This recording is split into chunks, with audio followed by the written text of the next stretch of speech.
நாளும் ஒரு திருக்குறள். அறத்துப்பால். ஏரின் உழார் உழவர் புயல் என்னும் வாரி வளங்குன்றிக்கால். விளக்கம்: மழை என்னும் வருவாய் வளம் குன்றிவிட்டால் உழவு தொழில் வளம் குன்றிவிடும்.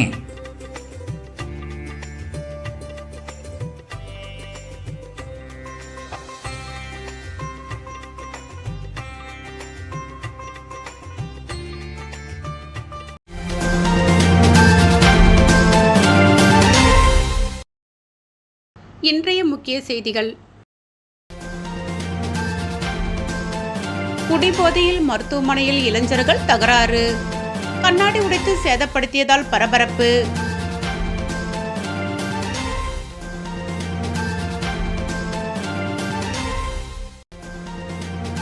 தனியார் தங்கும் விடுதிகளில் தங்கி டிவிக்கள் திருட்டு. பிரபல திருடன் கைது, டிவிக்கள் பறிமுதல்.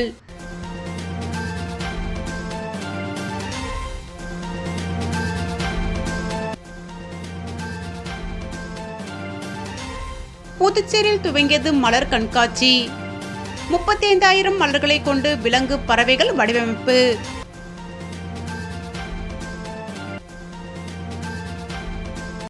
இனி விரிவான செய்திகள்.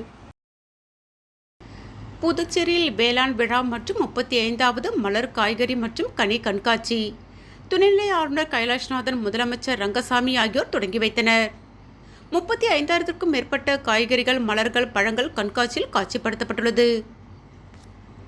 புதுச்சேரி அரசு வேளாண் மற்றும் விவசாயிகள் நலத்துறையின் சார்பில் வேளாண் விழா 2025 மற்றும் 35வது மலர், காய், கனி கண்காட்சி தாவரவியல் பூங்காவில் நேற்று தொடங்கியது.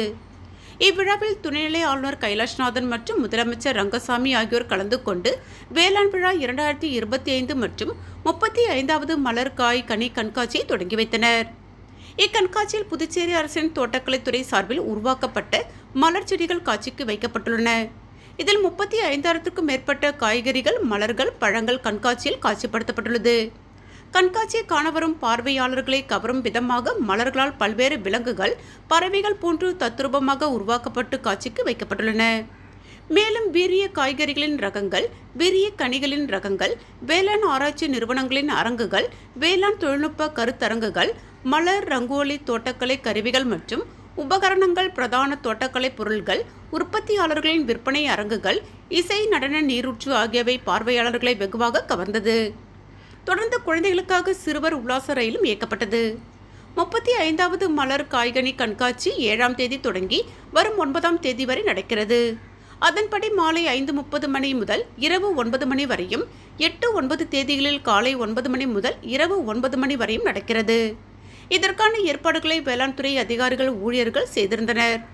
விழாவில் சட்டப்பேரவைத் தலைவர் செல்வம், வேளாண் மற்றும் விவசாயிகள் நலத்துறை அமைச்சர் ஜெயக்குமார், சட்டமன்ற உறுப்பினர்கள் அனிபால் கென்னடி, கல்யாண சுந்தரம், அரசு செயலர் நெடுஞ்செழியன், துறை இயக்குநர் சிவ வசந்தகுமார் ஆகியோர் இவ்விழாவில் கலந்து கொண்டனர்.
கடும் பனிமூட்டம் காரணமாக வாகன ஓட்டிகள் முகப்பு விளக்குகளை எரியவிட்டபடி சென்றனர்.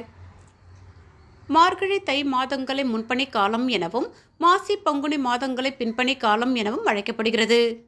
வடகிழக்கு பருவமழை முடிவுக்கு வந்த நிலையில் கடந்த சில நாட்களாக அதிக பனிப்பொழிவு நிகழ்ந்து வருகிறது. பகல் நேரங்களில் வெப்பம் காரணமாக நீர்நிலைகள் மற்றும் தாவரங்களில் இருந்து நீர் ஆவியாகி மேலே செல்கிறது. இரவு நேரங்களில் மேகங்கள் இல்லாத சூழ்நிலையில் குறைந்த வெப்பநிலை, அதிக காற்று இல்லாத காரணத்தினால் அந்த நீர்நிலைகளில் காற்றில் உள்ள மாசுகளில் படிந்து பனியாக பொழிகிறது. இந்த சூழ்நிலையில் தவளக்குப்பம், நோனாங்குப்பம், அபிஷேகப்பாக்கம், முள்ளோடை, பாகூர், சோரியாங்குப்பம், குருவிநத்தம், சேலியமேடு, அரங்கூர் உள்ளிட்ட பகுதிகளில் எதிரே வரும் வாகனங்கள் தெரியாத அளவிற்கு பனியின் தாக்கம் மிக அதிகமாக இருந்தது. இதனால் வாகனங்கள் முகப்பு விளக்குகளை ஒளிரவிட்டபடி சென்றனர். இதனால் வாகன ஓட்டிகள் மிகவும் அவதிக்கு உள்ளாகினர். நோனாங்குப்பம் படகு குழாம் மேகங்களால் சூழ்ந்தது போன்று பனிமூட்டம் இருந்தது.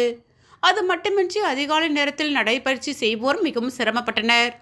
தவளக்குப்பம் அரசு மேல்நிலைப்பள்ளி விளையாட்டு மைதானம் மேகங்களால் சூழப்பட்டது போல் காட்சியளித்தது. சாலைகளில் 10 அடி தூரத்திற்கு அப்பால் எதையும் பார்க்க முடியாத அளவிற்கு பனியின் தாக்கம் அதிகமாக இருந்தது. காலை 8 மணி வரை பல இடங்களில் சூரிய உதயத்தை காண முடியாத அளவிற்கு பனிமூட்டம் இருந்தது. காலை 8 மணிக்கு பிறகே பனியின் தாக்கம் படிப்படியாக குறைந்தது.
புதுச்சேரி காலாப்பட்டு அருகே தமிழக பகுதியான கீழ்புத்துப்பட்டு பகுதியை சேர்ந்தவர் சத்தியசீலன். இவர் அப்பகுதியை சேர்ந்த சிலருடன் ஒதுக்குப்புறமான இடத்தில் மது குடித்து கொண்டிருந்தார். அப்பொழுது குடிபோதையில் சத்தியசீலனுக்கும் அந்த கும்பலுக்கும் தகராறு ஏற்பட்டது. இதில் ஒருவர் தாக்கிக் கொண்டனர். இதனையறிந்த சத்தியசீலனின் தாய் உஷா சம்பவ இடத்திற்கு வந்தார். அப்பொழுது அவரையும் அந்த கும்பல் தாக்கியது. இந்த மோதலில் சத்தியசீலனுக்கும் அவரது தாய் உஷாவிற்கும் காயம் ஏற்பட்டது. இதையடுத்து சத்தியசீலனின் நண்பர்கள் அவர்களை காலாப்பட்டு அரசு ஆஸ்பத்திரிக்கு அழைத்துச் சென்றனர். அங்கு அவர்களுக்கு நர்சுகள் மற்றும் ஊழியர்கள் முதலுதவி சிகிச்சை அளித்துக் கொண்டிருந்தனர். அப்பொழுது குடிபோதையில் இருந்த சத்தியசீலனின் நண்பர்கள் நர்சுகளிடமும் ஆஸ்பத்திரி ஊழியர்களிடமும் வாக்குவாதம் செய்தனர். ஒரு கட்டத்தில் அவர்கள் ஆஸ்பத்திரி முன்பக்க கண்ணாடிகளையும் பொருள்களையும் அடித்து உடைத்து சேதப்படுத்தினர். இதனை கண்டு நர்சுகள் ஊழியர்கள் அலறி எடுத்துக்கொண்டு வெளியே ஓடி வந்தனர். தகவல் இருந்த காலாப்பட்டு போலீசார் 2 பேர் சம்பவ இடத்திற்கு வந்தனர். அவர்களையும் அந்த கும்பல் தாக்க முயற்சித்தது. இதையடுத்து கூடுதல் போலீசார் அங்கு வரவழைக்கப்பட்டனர். ரகளையில் ஈடுபட்டவர்களை சமாதானம் செய்து காயமடைந்த சத்தியசீலன் மற்றும் அவரது தாய் உஷா ஆகியோரை மேல் சிகிச்சைக்காக புதுச்சேரி அரசு ஆஸ்பத்திரிக்கு ஆம்புலன்ஸில் அனுப்பி வைத்தனர். அந்த ஆம்புலன்ஸில் சத்தியசீலனின் நண்பர்களும் ஏறிக்கொண்டனர். ஆம்புலன்ஸ் அரசு ஆஸ்பத்திரிக்கு வந்து கொண்டிருக்கும் பொழுது டிரைவரிடம் வாக்குவாதம் செய்து ஆம்புலன்ஸை நிறுத்தும்படி தகராறு செய்தனர். இதையடுத்து டிரைவர் ஆம்புலன்ஸை நிறுத்தினார். உடனே சத்தியசீலன் மற்றும் அவரது நண்பர்கள் ஆம்புலன்ஸில் இருந்து இறங்கி தப்பி ஓடிவிட்டனர். பின்னர் காயமடைந்த உஷா மட்டும் மேல் சிகிச்சைக்காக புதுச்சேரி அரசு ஆஸ்பத்திரியில் அனுமதிக்கப்பட்டார். நள்ளிரவில் நடந்த இந்த சம்பவத்தால் காலாப்பட்டு பகுதியில் பெரும் பரபரப்பு ஏற்பட்டது. இது தொடர்பாக காலாப்பட்டு போலீசார் வழக்கு பதிவு செய்து விசாரணை நடத்தி வருகின்றனர்.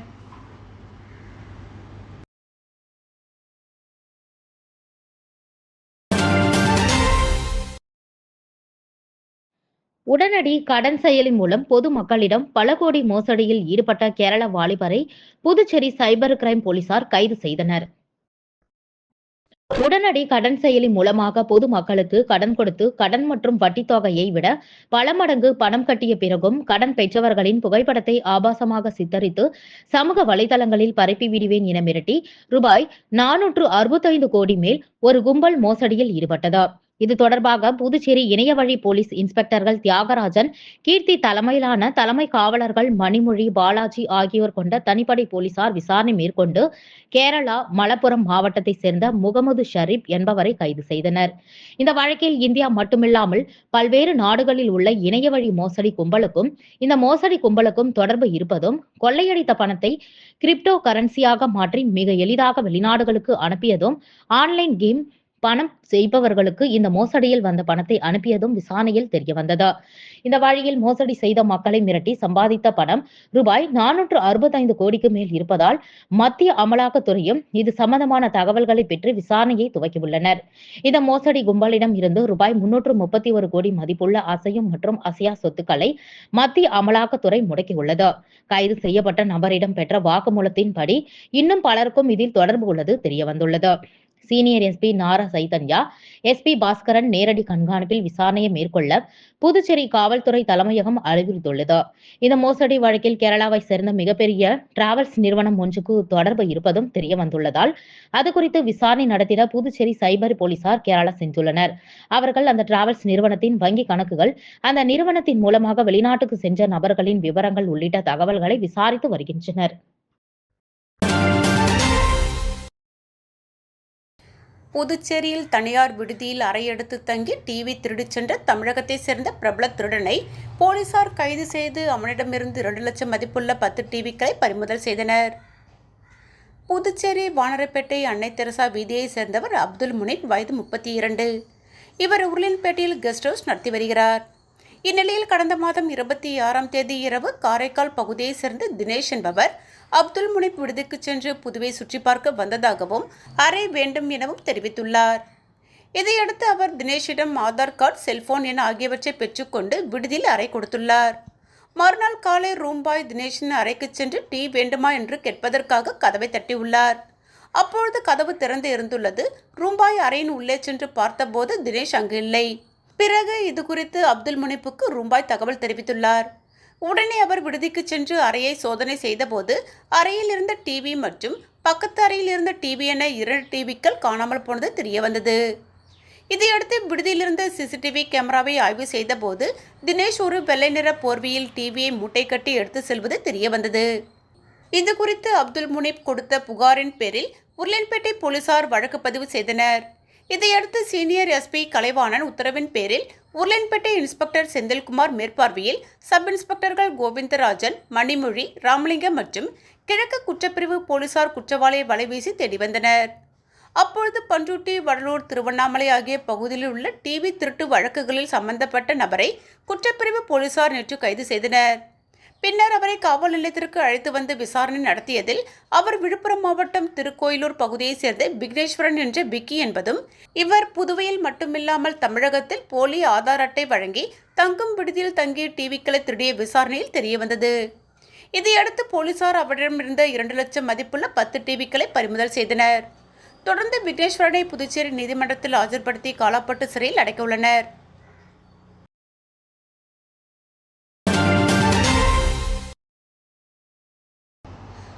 மத்திய மாநில அரசுகளை கண்டித்து ஆர்ப்பாட்டத்தில் ஈடுபட்ட முன்னாள் முதலமைச்சர் நாராயணசாமி உள்ளிட்ட 100க்கும் மேற்பட்ட காங்கிரஸ் கட்சியினரை போலீசார் கைது செய்தனர். அமெரிக்காவில் வாழும் இந்தியர்களை அவமதித்து அமெரிக்காவை கண்டித்தும் அமெரிக்காவின் மீது மத்திய அரசு நடவடிக்கை எடுக்க வேண்டும், தொடர்ந்து மீனவர்கள் தாக்கப்படும் பொழுது கண்டுகொள்ளாத மத்திய மாநில அரசுகளை கண்டித்தும் ஏழை எளிய மக்களுக்கு விரோதமாக தாக்கல் செய்யப்பட்ட மத்திய பட்ஜெட்டை கண்டித்தும் புதுச்சேரி காங்கிரஸ் கட்சி சார்பில் கண்டன ஆர்ப்பாட்டம் மாதா கோவில் அருகே நடைபெற்றது. முன்னாள் முதலமைச்சர் நாராயணசாமி தலைமையில் நடைபெற்ற கண்டன ஆர்ப்பாட்டத்தில் சட்டமன்ற கட்சித் தலைவர் வைத்தியநாதன் மற்றும் முன்னாள் அமைச்சர்கள், சட்டமன்ற உறுப்பினர்கள், மகளிர் அணியினர், இளைஞர் அணியினர் என அனைத்து பிரிவு நிர்வாகிகள் என 100க்கும் மேற்பட்டோர் கலந்து கொண்டு கோரிக்கைகளை வலியுறுத்தி கண்டன கோஷங்களை எழுப்பினார்கள். தொடர்ந்து தடுப்புக்கட்டை மீறி ஏறி மத்திய மாநில அரசுகளை கண்டித்து கண்டன கோஷங்களை எழுப்பினர். இதனையடுத்து முன்னாள் முதலமைச்சர் நாராயணசாமி உட்பட 100க்கும் மேற்பட்டவர்களை போலீசார் கைது செய்தனர். பின்னர் செய்தியாளர்களிடம் பேசிய நாராயணசாமி, பிரதமர் மோடி அமெரிக்கா செல்ல உள்ளார். இதேபோன்று இலங்கை பிரதமர், ஜனாதிபதியும் இந்தியாவுக்கு வருகிறார்கள். ஆனாலும் அமெரிக்காவில் இந்தியர்கள் அவமானப்படுத்தப்படுகிறார்கள், தமிழக மீனவர்கள் தாக்கப்படுகிறார்கள். இதை பற்றியெல்லாம் பிரதமர் மோடி எந்தவித கவலையும் கொள்வதில்லை என்றும் குற்றச்சாட்டினார். மீனவர்கள் மீதான தாக்குதலை மோடி அரசோ புதுச்சேரி ஆளும் ரங்கசாமி தலைமையிலான அரசோ கண்டுகொள்வதில்லை. மத்திய பட்ஜெட்டில் புதுச்சேரி முழுமையாக வஞ்சிக்கப்படுகிறது. ஆனால் இந்த பட்ஜெட்டை ரங்கசாமி பாராட்டி பேசுகிறார். ரங்கசாமிக்கு நாற்காலி மட்டுமே முக்கியம். அவர் நாற்காலிக்காக எதை வேண்டுமானாலும் செய்வார். கட்சியை கூட கலைப்பார் என்று நாராயணசாமி கடுமையாக விமர்சனம் செய்தார்.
முற்றுகையிட போனாங்களா ஊர்வலமாக போனாங்க?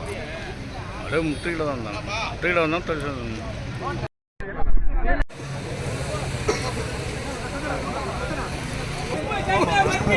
குப்பை கட்ட மத்திய அரசு இந்தியர்களை அவமதித்த ஊழிய 10 பத்ரகாளியம்மன் ஆலயத்தின் ஆண்டு திருவிழாவை ஒட்டி பாரம்பரிய வாத்தியங்களுடன் அம்மன் வீதி உலா நடைபெற்றது. காரைக்கால் மாவட்டம் நிரவி திருப்பட்டினம் தொகுதிக்குட்பட்ட ஊழிய 10 பகுதியில் அமைந்துள்ள பழமை வாய்ந்த ஸ்ரீ பத்ரகாளியம்மன் ஆலயத்தின் ஆண்டு திருவிழா கடந்த 4 நாட்களுக்கு முன்பு பந்தக்கால் முகூர்த்தத்துடன் தொடங்கியது. இதற்கிடையே வீதி உலா நிகழ்ச்சி நடைபெறுவதில் சில சிக்கல்கள் ஏற்பட்டது. இதனையடுத்து ஊழிய 10 மக்கள் மாவட்ட ஆட்சியர் மணிகண்டனை சந்தித்து முறையிட்டனர். இதனையடுத்து ஆண்டு திருவிழாவை எந்தவித அசம்பாவிதமும் இன்றி நடத்த காவல்துறைக்கு மாவட்ட ஆட்சியர் உத்தரவிட்டார். இதனையடுத்து திருவிழாவின் முக்கிய நிகழ்ச்சிகளான இன்று அம்மனுக்கு சிறப்பு அபிஷேக ஆராதனைகள் நடைபெற்று வண்ண மலர்களால் அலங்காரம் செய்யப்பட்டு மகா ஆராதனை காண்பிக்கப்பட்டது. இதுபோல உற்சவர் பத்ரகாளி அம்மனுக்கு சிறப்பு அபிஷேக ஆராதனைகள் நடைபெற்று வண்ண மலர்களால் சிறப்பு அலங்காரம் செய்யப்பட்டு சிம்ம வாகனத்தில் எழுந்தருளிய பத்ரகாளி அம்மனுக்கு மகா தீபாராதனை காண்பிக்கப்பட்டது. நிகழ்ச்சியில் ஊர் முக்கியஸ்தர்கள் மற்றும் பொதுமக்கள் திரளாக கலந்து கொண்டனர். தொடர்ந்து பலத்த பாதுகாப்புடன் அம்மன் வீதி உலா நிகழ்ச்சி எந்தவித அசம்பாவிதமும் இன்றி சிறப்பாக நடைபெற்றது. இதில் ஏராளமான பக்தர்கள் கலந்து கொண்டு ஊழிய 10 ஸ்ரீ பத்ரகாளி அம்மனின் அருள் பெற்றனர்.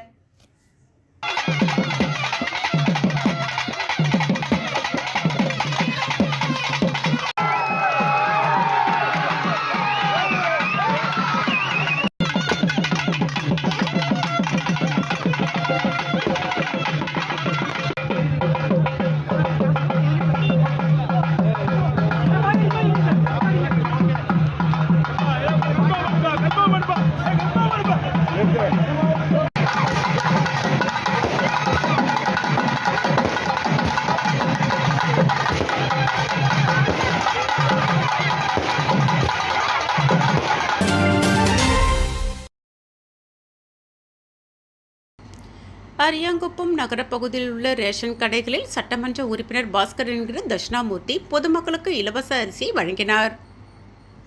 அனைத்து சிவப்பு நிற குடும்ப அட்டைதாரர்களுக்கு மாதந்தோறும் தலா 20 கிலோ வெள்ளை அரிசி மற்றும் மஞ்சள் அட்டைதாரர்களுக்கு மாதந்தோறும் 10 கிலோ வெள்ளை அரிசி இலவசமாக நியாய விலை கடைகளின் மூலம் வழங்கப்படும் என முதலமைச்சர் ரங்கசாமி அறிவித்திருந்தார்.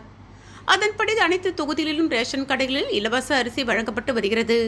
அதன் ஒரு பகுதியாக அரியாங்குப்பம் தொகுதிக்குட்பட்டு அரியாங்குப்பம், சாமிநாதன் நாயக்கர் வீதி, மாதா கோவில் வீதி, சுப்பையா நகர், தந்தை பெரியார் மேல்நிலைப்பள்ளி ஆகிய பகுதியில் உள்ள நியாய விலை கடைகளில் இலவச அரிசி வழங்கும் நிகழ்ச்சி நடைபெற்றது. இதில் சட்டமன்ற உறுப்பினர் பாஸ்கர் என்கின்ற தட்சிணாமூர்த்தி கலந்து கொண்டு பொதுமக்களுக்கு இலவச அரிசியை வழங்கினார். மேலும் இந்த நிகழ்ச்சியில் என்ஆர் காங்கிரஸ் நிர்வாகிகள், அப்பகுதி பொதுமக்கள் பலர் கலந்து கொண்டனர்.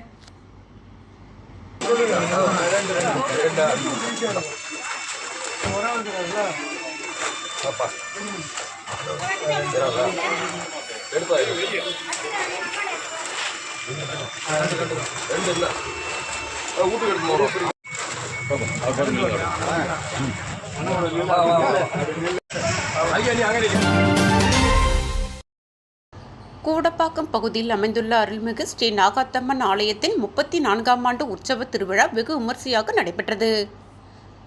புதுச்சேரி மாநிலம் வில்லியனூர் கும்பியூன் கூடப்பாக்கம் பகுதியில் அமைந்துள்ள அருள்மிகு ஸ்ரீ நாகாத்தம்மன் ஆலயத்தின் 34ஆம் ஆண்டு உற்சவத்தினை முன்னிட்டு கடந்த வியாழக்கிழமை கொடியேற்றுதல் மற்றும் காப்பு கட்டுதல் நிகழ்ச்சியும், அதனைத் தொடர்ந்து நேற்று வெள்ளிக்கிழமை முக்கிய நிகழ்வாக அம்மனுக்கு அபிஷேக ஆராதனையும், கரகம் புறப்படுதல் மற்றும் கூழ்வார்த்தல், அன்னதானம் வழங்குதல் நிகழ்ச்சியும், மாலை காத்தவராயன் சுவாமிக்கு கும்பம் படைத்தல் நிகழ்ச்சியும் நடைபெற்றது. தொடர்ந்து சுவாமிக்கு மகா தீபார்த்தனை காண்பிக்கப்பட்டது. இதில் திரளான பக்தர்கள் கலந்து கொண்டு சுவாமி தரிசனம் செய்தனர். அதனைத் தொடர்ந்து இரவு அம்மன் வீதி உலா மற்றும் கேளிக்கை நிகழ்ச்சி ஆகியவை வெகு விமர்சையாக நடைபெற்றது. இந்நிகழ்ச்சியில் தொகுதியின் சட்டமன்ற உறுப்பினரும் ஆதி திராவிட நலத்துறை அமைச்சருமான சாய் சரவணகுமார், பாஜக மாநில செயலாளர் ஜெயக்குமார் ரெட்டியார் ஆகியோர் சிறப்பு அழைப்பாளராக கலந்து கொண்டு சுவாமி தரிசனம் செய்தனர். தொடர்ந்து ஆலயத்தில் முதல் மரியாதை செய்யப்பட்டது. நிகழ்ச்சியின் இறுதியில் விழாவில் கலந்து கொண்ட பக்தர்களுக்கு அன்னதானம் வழங்கப்பட்டது. நிகழ்ச்சிக்கான ஏற்பாட்டினை கூடப்பாக்கம் கிராமவாசிகள் வெகு சிறப்பான முறையில் செய்திருந்தனர்.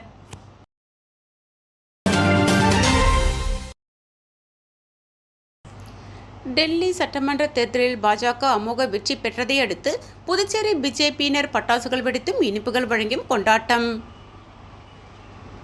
1993க்கு பிறகு பாரதிய ஜனதா கட்சி தேசத்தின் தலைநகர் டெல்லியில் ஆட்சியை பிடித்துள்ளது. இதன் மூலம் 21 ஆண்டுகளுக்கு பின் தலைநகரில் பாஜக ஆட்சி அமையுள்ளது. இதனை கொண்டாடும் விதமாக புதுச்சேரி மாநில பாரதிய ஜனதா கட்சியின் மாநில தலைவரும் பாராளுமன்ற உறுப்பினருமான செல்வகணபதி தலைமையில் இந்திரா காந்தி சிலை அருகில் ஒன்று கூடிய பாஜக நிர்வாகிகள் மற்றும் தொண்டர்களும் பட்டாசுகள் வெடித்து பொதுமக்களுக்கு இனிப்புகள் வழங்கி கொண்டாடினர். இந்த கொண்டாட்டத்தில் பாஜக மாநில, மாவட்ட, தொகுதி நிர்வாகிகள் மற்றும் மகளிரணி நிர்வாகிகள் என 100க்கும் மேற்பட்டோர் கலந்து கொண்டு மகிழ்ச்சியை வெளிப்படுத்தினர்.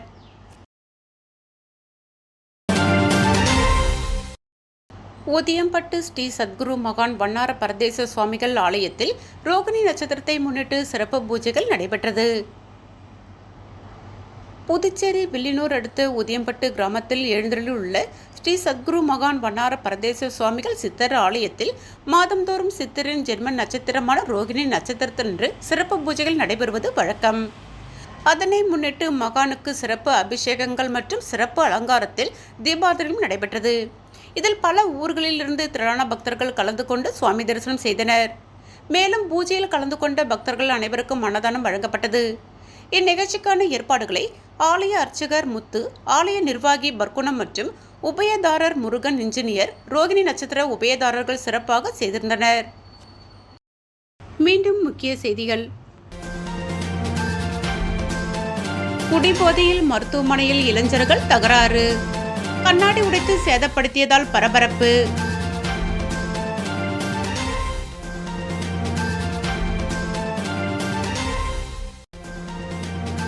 தனியார் தங்கும் விடுதிகளில் தங்கி டிவிக்கள் திருட்டு, பிரபல திருடன் கைது, டிவிக்கள் பறிமுதல்.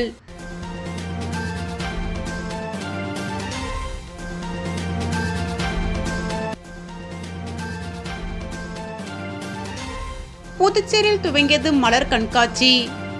35,000 மலர்களை கொண்டு விலங்கு, பறவைகள் வடிவமைப்பு.